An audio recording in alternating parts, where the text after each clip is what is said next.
So yun, magandang hapon sa inyong lahat mga idol. So panibagong araw, panibagong video tayo ngayon mga idol. So ngayong araw mga idol, explain lang natin yung setup natin, di sa isahin lang natin mga idol. Nagtatanong pa rin sa atin mga idol na kung saan natin nakukuha o saan natin nabibili. So mabilisan lang to and magpapasalamat din tayo sa sponsor natin mga idol. So ito mga idol, HD. Yung scope natin is LHD 4 to 16 by 44. So ito mga idol, sponsor sa atin ng Discovery Optics. So shoutout po sa Discovery Optics.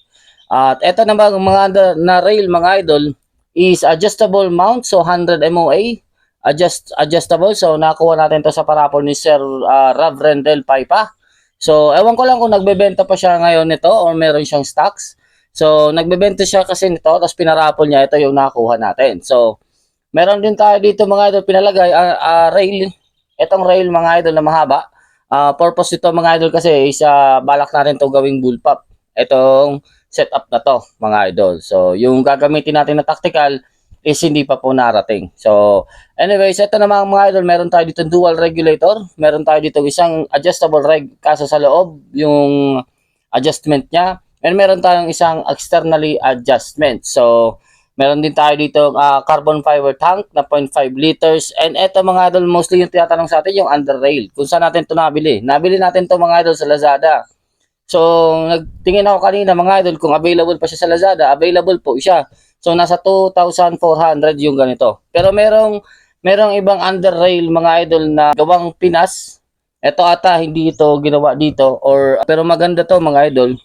Yung problema lang medyo yung size kasi ng lapad nito is pare-pares po yung lapad ng ganito. Yung mga typical na mga imported type. So, meron din tayo dito mga idol na bipod na carbon fiber. Galing din to kay Sir Rav Rendel Paipa. So, nakakuha din natin to sa raffle mga idol. So, eto mga idol, kaya ako nasabing maliit ito kasi eto mga idol, kahit nahigpitan mo na, maluwag pa rin siya. Yan, maluwag pa rin siya. So, pero pag eto mga idol, kinabit natin dito sa rail natin dito sa built-in or sa ginawang sa receiver mismo, is hindi po yan gumagalaw. Stuck, talagang lock yan mga idol. So, etong receiver natin is gawa po ni Sir Butch Mesa, mga idol. Etong receiver na to and yung suppressor na gamit natin ngayon na may butas. So, siya po naggawa niyan. So, dinesign natin yun. Na sobrang lang sa laki yung butas niya kasi ang bala ko sana is parang guhit lang na butas pero napalaki. Pero okay lang yun mga idol. Breaker lang naman siya. So, tahimik na rin naman. So, ito naman mga idol yung inibenta namin na receiver. Itong receiver na nandito sa atin is ito po yung prototype. Yung buo nito mga idol is may multi-shot na. Ito mga idol, single load lang. Inalis ko yung multi-shot nito. Yung multi-shot na fit dito mga idol is yung pang Nimrod. So, yung gawa ni Sir Leandrego. Yun, ayun mga idol. Speaking of Leandrego, SNB1, mga idol yung ating barrel dito na nakasalpak. Then ito mga idol, nabili din natin to sa Lazada. Akala ko adjustable, so hindi po siya adjustable. So, sa naghahanap ng adjustable cheek rest, yung isa pong ganitong klase, yung parang may mahaba dito banda. So, yun na nabili ni Sir Butch. Nakita niya, adjustable nga siya. So, pwede mo itaas, pwede mo ibaba. So, pinili natin ito kasi pag naka-tactical tayo mga idol, masyadong mababa to dito. Lalo na pag naglagay tayo ng mount na medyo mataas tulad nitong sa akin. So, hindi ko po naaabot basta-basta. So, dito okay na po siya. So, ayun. Meron din to kasama mga idol na handle grip. And ito. Ayan, mga idol. So, itong design na to, mga idol, is natatanggal po natin ito buo para in case naman na gusto natin ito isalpak, mga idol, sa kahoy is possible. So, pwede po siyang pangkahoy. Meron din siya dito, mga idol, sa ilalim, nalalagyan na ng screw para diretso na siya kung gusto nyo ikahoy. So, haalisin nyo lang yan, isasalpak nyo to sa pinagawa nyo wood stock, then good to go na po yan. So, ano pa, mga idol? So, ayun, ito po yung ating unit. Halos kalahatan po is Lazada din. Itong scope na to, mga idol, nabibili din po ito sa Lazada. So, meron ito sa Lazada. So, may naman nagtatanong sa atin regarding kung anong scope na gamit ko. So, sa mga naghahanap po ng scope dyan, mga idol, meron akong pinaparapol na Athlon Gen 2 BTR sa 24x50. Ayun mga idol, napakaganda, napakalinaw na scope na yon. So 190 per slot lang po yon. So kung interesado ka sa scope mga idol, baka ikaw na maswerte, 190 pesos mo lang pwede ka nang manalo ng isang magandang scope mga idol. Athlon Argos yun mga idol. So ito naman mga idol na Discovery Optics is pang hunting mode lang po ito. Kasi 4 to 16 by 44. Kung ako mga idol magbibiyar ako ng 25 meters mga idol, medyo mahihirapan na tayong silipin yung dot mga idol nung target. Pero kaya pa naman, capable pa naman, pero mahihirapan na tayo. Gawa ng FFP ito mga idol, tapos napaka-maximize na ng zoom natin para makita natin yung center ng target natin. Sa 25 meters pa lang yun mga idol. So, yung nangyayari pag FFP ka is lalaki po yung inyong reticle. So, ayun, lalaki yung inyong reticle. Unlike sa SFP or second focal plane na retain po kung gaano kanipis yung inyong reticle, kahit anong magnification ang gamitin mo, ganun pa rin po yung inyong reticle. Nag-iiba lang po siya sa FFP at saka SFP is yung FFP po is hindi po nagbabago yung point of impact regarding dun sa reticle. So, kahit mag-zoom ka, kung 2 MOA yan sa 100 yards, 2 MOA pa rin yan kahit anong magnification ang gamitin mo. Unlike sa SFP, kung sa 6 times magnification mo is 2 MOA, pag zoom mo yan mga idol, lalagpas na yan ng 2 MOA, pwedeng maging 3 MOA yan, pwedeng maging 4 yan. So, mag-iiba po yung kanyang point of impact. So, magkakaroon ka ng point of impact shift bang tawag doon? Sa mga expert dyan. Basta ganun lang po yung mangyayari dyan. So, regardless, kung BR mga idol, I prefer mga idol SFP. Kasi sa BR, kahit anong magnification ang gamitin mo, naka-zero ka lang naman kung 25 yards is 25 yards lang naman ang zero mo. Kahit anong magnification ang gamitin mo, yung nipis ng reticle mo is ganun pa rin kanipis. Yung target mo, yung lumalapit sa'yo. Pero yung reticle mo, hindi gumagalaw. So, napaka-pino pa rin niya. So, ayun mga idol. Ito mga idol, setup natin. So, shoutout po pala sa lahat ng mga kasali sa raffle natin. Thank you ulit. Ayun mga idol. So, sa sponsor natin ngayon mga idol, kay Sir Robert or sa PLW, Precision LED Works mga idol, ayan. So, pinadalan tayo ni Sir Robert ng dalawang latang samples niya ng ating para meron daw tayong pangkonsumo dito sa ating laruan. So, ayun mga idol, shoutout po sa PLW. Sa mga gusto po mag-purchase ng PLW, meron po tayong lalagay na link sa baba or sa description sa comment box. Lalagay natin yung link nila mga idol. Katulad din ng link dito sa SNB Barrel. So, meron tayong link mga idol ng PLW dyan. So, mag-PM lang kayo kay Sir Robert or sa PLW Precision LED Works. Ayan. So, yung nakuha ko kasing page or link is yung page po nila sa Facebook. So, mag-PM lang kayo at i-entertain naman kayo agad doon. So, papipiliin lang kayo kung alin na maganda mga idol. Dito mga idol sa binigay natin isa. Sa binigay sa ating isa is A1M1. 250 pieces po. So, A1M1 na PLW din. Sinukat ko yung head size nito is 5.55. So, eto mga idol na M3-H is yung sukat nito mga idol is 5.51. So, eto medyo malaki. Pero yung bigat nila mga idol parehas. So, 18.5 po. Parehas po yung bigat nila. So, ayun mga idol. Ngayon, test natin ito. Try natin dito mga idol sa unit natin. So, ayan, nag-set up nga ako mga idol kasi kahapon actually, natapos ko yung isang content natin regarding dun sa barrel na isa na binili natin kay Sir Arjun. Yung shoutout po kay Sir Arjun. At bumili tayo sa kanya ng 6 groove 24 inches na pang slug. So, meron po tayong pang slug na barrel. So, mamaya po itetest ko rin after dito. So, try muna natin ito mga idol na PLW ni Sir Robert. Kung anong pinagkaiba nitong dalawa, kung meron ba siyang pwedeng magkaroon tayo ng point of impact shift sa dalawang pellet. So, kasi magkaiba po yung head nila. So, may pwede tayong maasahan na result. Dito pwedeng hindi to magandang groupings na isa or etong isa. So, titingnan natin to mga idol. And nahirapan ako mga idol at sinun ko ulit ito. Mabilisan lang na naghanap lang ako ng velocity. Linagay ko lang sa 960. Then lalarga na tayo. Kasi ayan sinagad ko lang to. Pero dapat pag na-tune to mga idol, mababa yan. Nare-reach ko na yung 960. Kaso ito mga idol, tinaasan ko. Hindi ko alam kung ano nangyayari. So nagkakaroon ako ng problema sa regulator. So, anyways, try ko lang kung tatama tayo at kung may magandang groupings tayong makukuha. Ayan mga idol. So, meron din tayo dito mga idol na sorted pellets and resize na Astro 18. So, pwede din natin to subukan after nung PLW. So, ayan ay salamat. Malinaw na. Ayan. So, yung nangyari kasi, nag-vlog ako kahapon sana regarding dun sa slug. At mauubos na nga yung slug natin, mga idol. Pag-edit ko kahapon is malabo po yung kuha niya. So, hindi po ako satisfied. So, titiran ko din dito sa Chrono. Kaso wala tayong camera para dito sa Chrono, mga idol. Yup. So, ako na lang ang sisilip siguro pag halimbawa may nakita akong pangit na patama. So, shoutout po sa inyong lahat. So, dahil sa tulong ni Sir Oscar Noble, napansin tayo ni Sir Robert ng PLW. So, ayan. So, again, yung target natin is nasa 32 meters.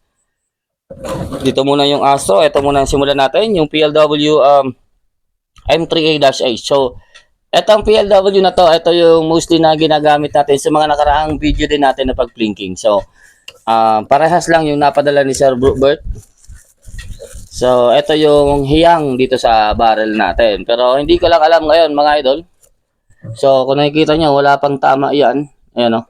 So, linagyan ko ng papel. Ito ang katabi niyan, tinadtad natin ng anong tawag nito? Islagyan kahapon. So, ito naman. Ito dati may tama na yan, kaya linagyan ko ng papel. Tapos, para makita na natin yung point of impact. So, ayan. Okay. Wala akong dry fire. So, magda-dry fire ko na lang muna itong isa. Dito na lang para dito. Tingnan na din natin kung tatapat sa zero. Okay. So, nasa gilid lang ng zero. Ayun. So, yun ang dry fire natin. Game. Try natin. Tigpa 5 shots. Kung bibigyan tayo ng magandang groupings. PLW.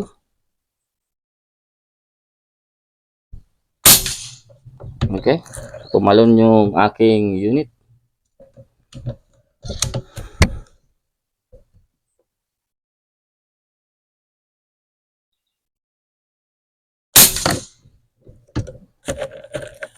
So, 977 yung aking velocity.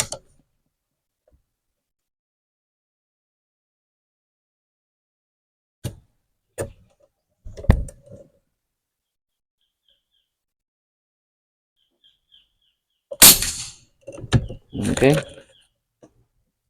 976.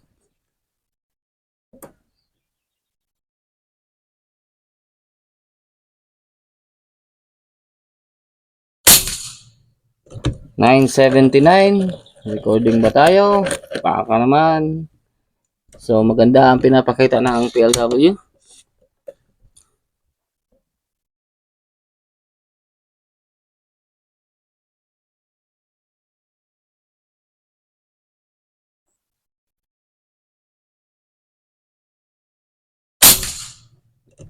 $978. Maganda din pinapakita ng chrono natin.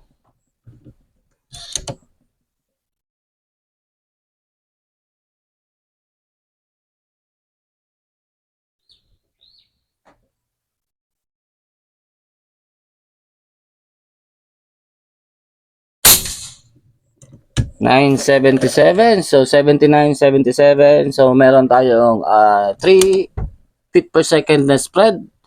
Yan ang binibigay sa ating accuracy. So, siguro kung bababaan ko to, mawala yung vibrate. Pas pipino to.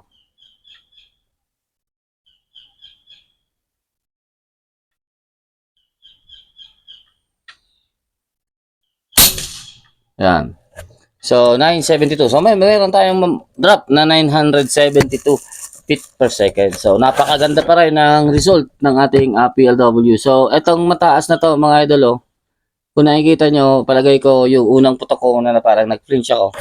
So, give or take, shooter's error. Shooter's error, mga idol. So, try natin ito, mga idol. PLW din. Kasi ito, nung sinukat ko yung head nito is 5.55. So, medyo malaki ito dito sa nauna nating pinutok. So, try natin kung ano ang patama nito. Then, sundan natin ang Astro. So, tingnan natin kung may kahawig, kung alin ang mas may kahawig sa kanila or wala. So, kung walang Kung alam ko, hindi kaya palaga ng Astro yung PLW. Pero, syempre, tingnan natin. So, dito tayo. PLW A1M1.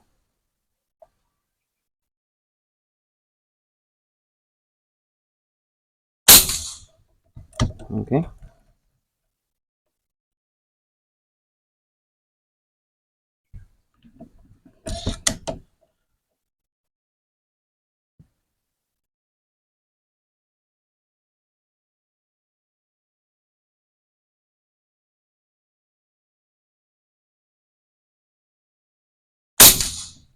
Okay. Meron ako nakikita ang mga yupi na skirt. Kaso wala akong resizer ng ganitong klaseng pellet.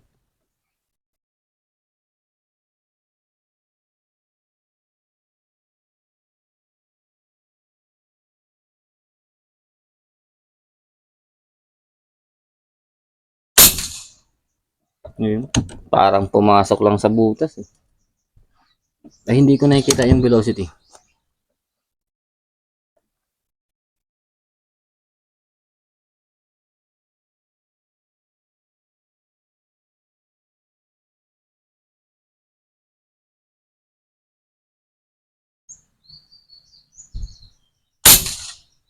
Yun, pumapasok. So, 982 ito, mga idol, na klase ng pellet.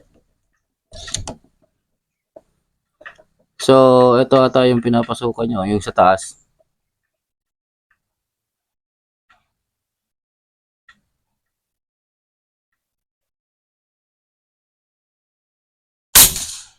Yun. So, napakaganda. Hindi ko na alam kung ilan. So, dalawa pa. Lagyan natin ng dalawa.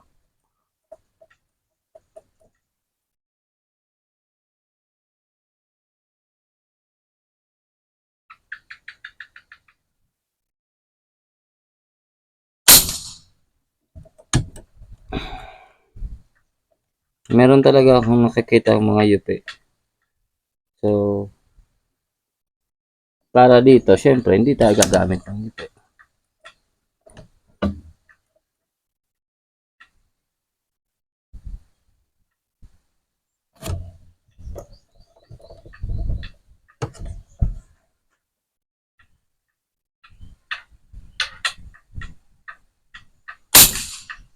So, yan. Isa pa. Last, sa PLW A1M1.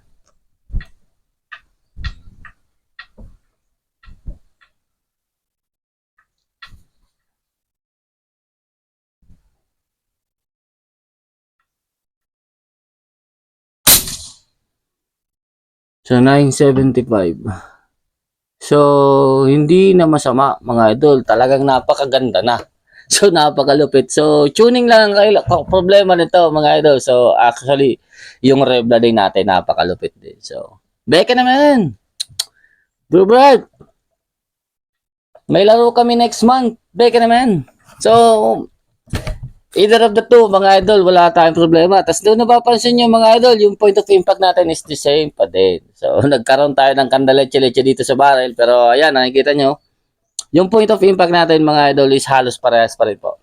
Yung aiming natin, tapos yung drop ng projectile natin is halos parehas pa rin po. So, try natin tong Astro 18. Ito, mga idol, na sort ko ito is out, 18.4 grain. So, ito naglalaro ito sa 18.40 to 18.48. So, medyo may agwat pa. Pero, resize ko naman. Try natin to kung tatama din siya ng ganyan sa ganyang klaseng velocity. So, try natin. Siguro mababa ito. Kasi masikip yung Astro, mga idol. Or matigas yung kanyang tingga.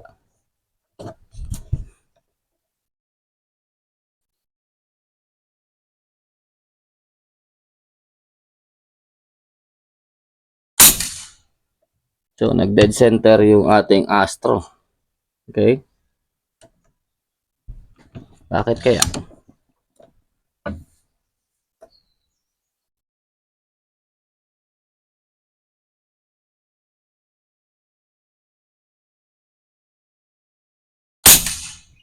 Okay?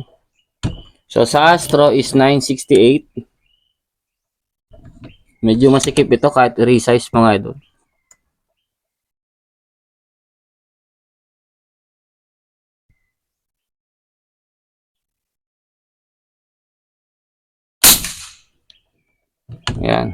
So, kung napapansin nyo, maganda din yung tama ng Astro. 3 putok.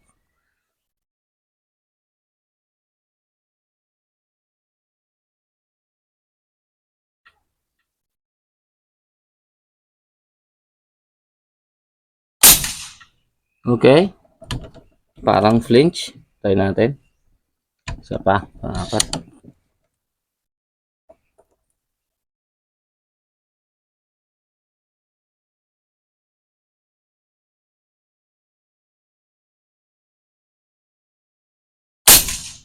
Okay. May flyer tayo sa Astro sa ganitong velocity. 978.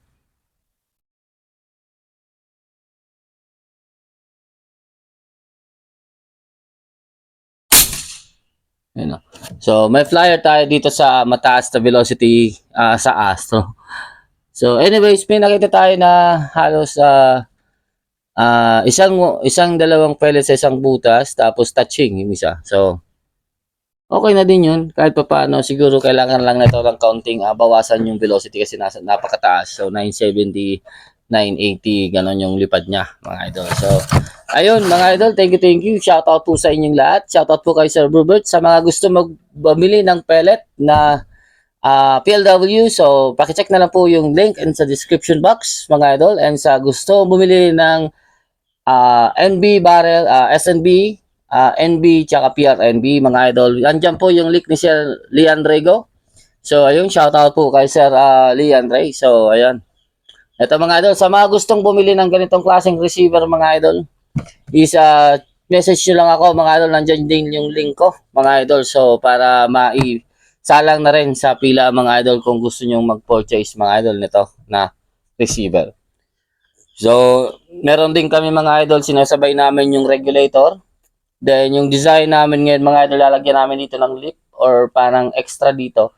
Just in case na magpalit ka ng regulator and hindi po siya akma dito sa pag inikot mo or sinagat mo yung inyong regulator, hindi po siya akma, is at least pwede mo siyang lihain or patabasa mo ng kaunti para magsakto po yung inyong pagpihit ng regulator. Yung mga gauge mo mag-align. So, pwede mo lang siya lihain, mga idol. Ayan. Kasi micro lang naman yan. Micro lang adjustment yan, mga idol. So yun, shoutout po sa inyo lahat. Thank you. Hanggang dito lang. Take care. God bless. Peace out.